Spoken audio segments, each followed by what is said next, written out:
Bonsoir. Bonsoir Djibril Sidibé, bonsoir à tous. Merci d'être au rendez-vous pour le best-of de la semaine. 7 jours viennent de s'écouler, 7 jours riches en informations. Le début de semaine aura d'ailleurs été marqué par la réouverture des restaurants le soir à Monaco ou par la journée de la Terre que nous avons évoquée avec le photographe Yann Arthus Bertrand. Sport, e-sport, Grand Prix historique auront été également abordés sur notre antenne. Nous avons aussi fait le point sur tout ce que vous avez voulu savoir sur la Covid-19. Bref, sans plus attendre, voici le best-of de la semaine. On attrape principalement le Covid en discutant avec des personnes contaminées, surtout lorsqu'on ne respecte pas les gestes barrières et notamment le port du masque. On peut aussi l'attraper effectivement par manuportage lorsqu'on se contamine les mains sur des surfaces. Et si ensuite on porte les doigts sur les yeux ou dans la bouche. Pendant combien de temps est-on contagieux?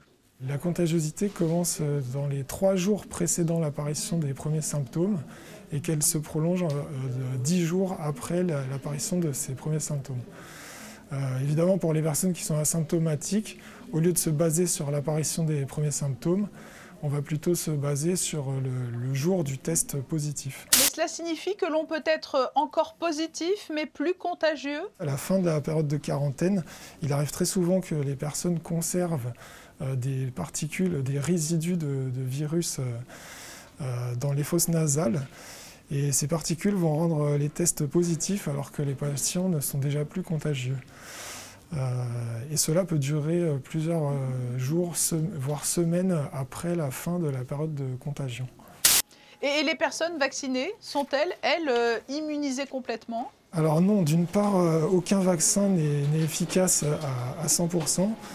Et d'autre part, certains variants pourraient échapper à l'efficacité des vaccins. Par ailleurs, nous n'avons pas assez de recul pour savoir combien de temps l'immunité durera suite à la vaccination. L'immunité maximum, de toute façon, n'est atteinte qu'environ 10 jours après la deuxième dose de vaccin. Vous avez senti un bel élan de la part de la clientèle locale. Il y a eu une forme de solidarité, les gens ont joué le jeu. Ils ont joué le jeu et puis ils ont redécouvert le rocher quelque part. Et donc ils remontaient plus sur le rocher parce que c'est vrai qu'effectivement certains restaurants ou certains magasins avaient une connotation un peu trop touristique. Et maintenant c'est vrai que les gens redécouvrent le rocher donc avec une façon très sympathique et très particulière. Voilà. On va retrouver nos clients du soir, on va redynamiser un peu les soirées et puis voilà quoi. Et puis en tenant encore les grands prix historiques, Grand Prix, e-prix et le Grand Prix de Monaco, ça va nous aider beaucoup. Après, il faudra voir dans quel contexte et dans quelle mesure on va accueillir les clients étrangers ou les résidents d'hôtels. On sait que le secteur hôtelier souffre beaucoup des répercussions de la crise. Il y a eu des plans sociaux dans d'autres établissements monégasques. Est-ce que c'est quelque chose que vous redoutez aujourd'hui ? Alors vous vous souviendrez que nous avions vraiment mis un point d'honneur à différencier le Métropole Monte-Carlo peut-être du reste des hôtels en principauté, en ce sens que nous avons décidé de ne pas faire de plan social par rapport à cette difficulté évidemment qu'est la pandémie. C'est une volonté de notre société propriétaire qui reste totalement à l'ordre du jour et nous avons le plaisir de retrouver nos 206 collaborateurs à contrat à durée indéterminée pour cette nouvelle page que nous allons écrire du Métropole Monte-Carlo. Il n'y aura donc pas de départ à l'hôtel Métropole. Est-ce que la tenue des 3 grands prix de printemps, c'est un signal fort et un beau motif de satisfaction ? C'est un très beau motif de satisfaction, je pense, tout d'abord pour la principauté, bien évidemment. Alors, je ne vous cacherai malheureusement pas que, effectivement, nous ne sommes pas dans un contexte, je dirais, normal, puisque pour ce Grand Prix historique d'ici la fin de semaine, les réservations ne sont bien évidemment pas au niveau de celles de 2019 ou de 2018, mais c'est un signal fort pour l'ensemble de la clientèle de la Principauté. Ces Grands Prix ont lieu, le Grand Prix électrique aura lieu et le Grand Prix de Formule 1. Donc c'est un signal très fort et nous nous en réjouissons. J'imagine que cette année, dans le contexte actuel, ça a été presque une gageure de parvenir à organiser ce Grand Prix dans les meilleures conditions possibles. Ça a été très compliqué, en particulier le contact avec les concurrents qui n'ont pas pu venir, qui se sont inscrits, qui sont très désolés, qui sont Vous savez, c'est très difficile de dire, d'entendre des gens qui sont à l'autre bout du monde, qui veulent absolument venir chez nous et puis qui ne peuvent pas à cause des conditions de transport, des conditions sanitaires. Ça fait mal au cœur. Et là, quand on les entend, il y en a certains, je vous assure, il y a vraiment des gens qui ont les larmes aux yeux de ne pas venir. Mais à qui appartiennent toutes ces voitures que l'on va pouvoir admirer? À des collectionneurs, à des écuries? En général, c'est des collectionneurs avisés qui ont souvent un grand nombre de voitures. Et c'est des collectionneurs qui, bien entendu, ont tout un staff autour d'eux pour pouvoir entretenir et faire courir ces voitures. Il faut qu'ils aient des mécaniciens, certains des ingénieurs, il faut qu'ils travaillent avec des ateliers qui sont connus, parce qu'il ne faut pas oublier que les voitures de course, rouler sur la route, c'est une chose, courir sur un circuit, c'est autre chose. Et courir sur le circuit de Monaco, c'est encore une troisième chose, parce que c'est extrêmement difficile. Ce sont des semi-pros, je dirais, pour beaucoup. L'aviron à Monaco, il faut remonter très loin pour en retrouver les premières traces, en 1888, avec la création de la Société des régates. Et à l'époque, l'aviron était associé aux activités du yachtisme. Et ensuite, on a eu la scission avec la Société nautique de Monaco et puis le Yacht Club de Monaco. Donc nous, on a continué à voguer de notre côté. Et donc voilà, je suis maintenant l'héritier d'une longue histoire. J'entends m'inscrire dans la continuité des actions de mes prédécesseurs. Et donc on a tous les ingrédients pour faire passer encore un nouveau cap à notre chère société nautique et je compte bien m'y atteler. On est vraiment très fiers que Quentin ait pu prendre plus ou moins ma relève après que j'ai pris ma retraite donc en 2012. Quentin Antonielli, pardon, oui. Et donc évidemment la Fédération monégasque du sport aviron le soutient avec l'aide évidemment aussi du comité olympique dans sa quête de qualification. Et on lui souhaite évidemment tout le meilleur succès possible. Après, vous savez, les compétitions olympiques sont vraiment d'un très haut niveau et Quentin est lui aussi d'un très haut niveau. Donc il faut faire la bonne course au bon moment, mais je ne doute pas qu'il y arrivera. Monaco a les arguments pour prétendre au titre? Ouais, c'est un grand mot, le titre. Je pense que ça reste quand même un rêve cette saison, vu le parcours de notre belle et jeune équipe cette saison.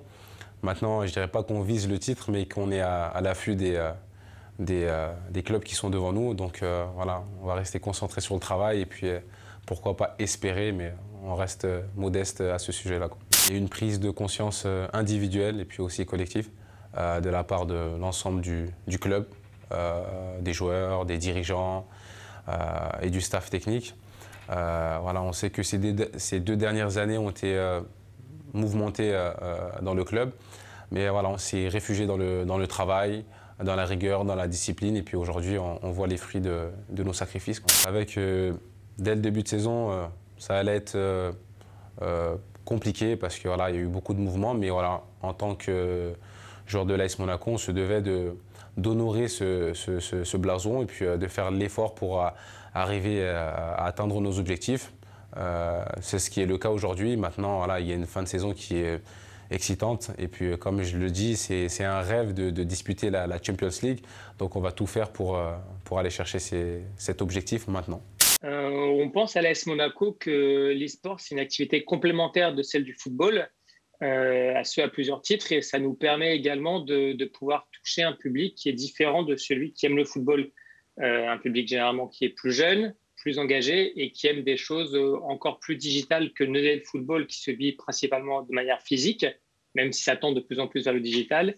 Et donc, c'est pour ça qu'on a décidé de se lancer à fond sur cette activité e-sport à l'AS Monaco. Il y a une stratégie de marque, c'est-à-dire qu'aujourd'hui, un club tel que l'AS Monaco ne pouvait pas ne pas se tourner vers l'e-sport. Le mot Monaco, la marque Monaco, ce magnifique logo, ces magnifiques couleurs sont connus dans le monde entier. Donc nous, on est là pour continuer cette expansion sur différents territoires et c'est ce pourquoi notamment on a créé un partenariat très récemment avec une grosse structure e-sport qui s'appelle Gambit en Russie qui nous permet donc de continuer à développer notre marque sur un territoire clé qui est pour nous la Russie. Nous, pour être très clair, on a 2 profils de joueurs dans notre équipe.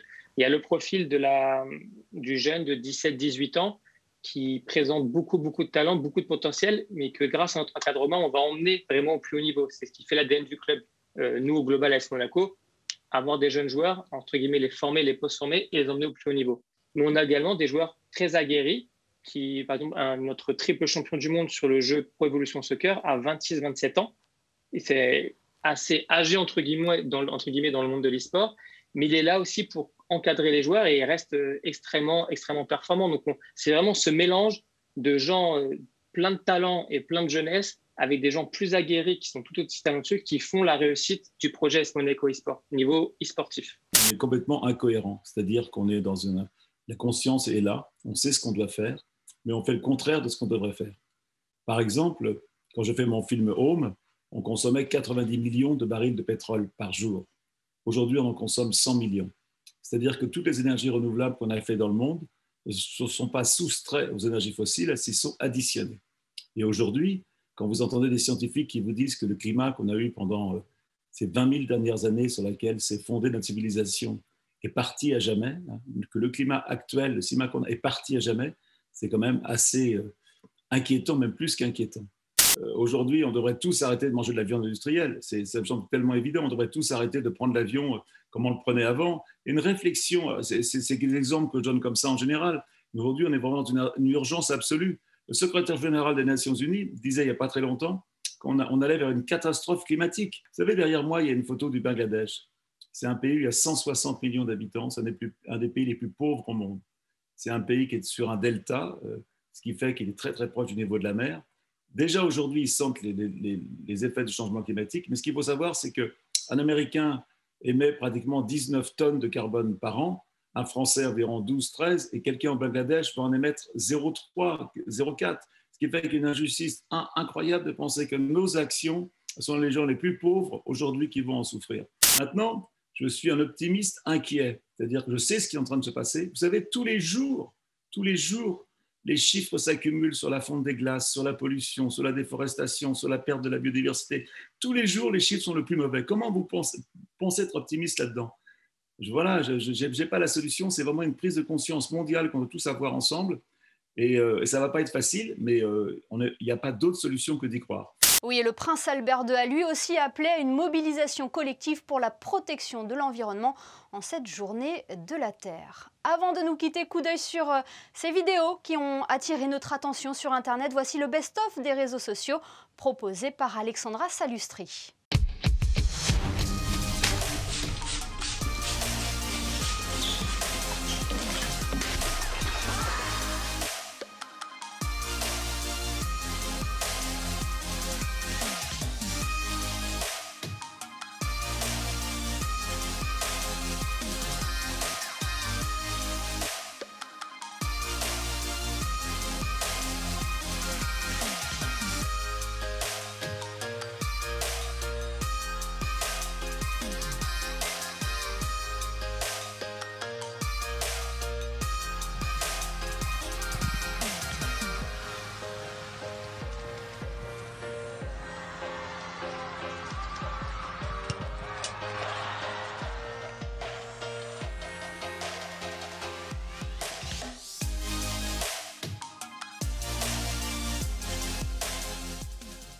Le coup de patte qui fait la différence. Le best-of est à présent terminé.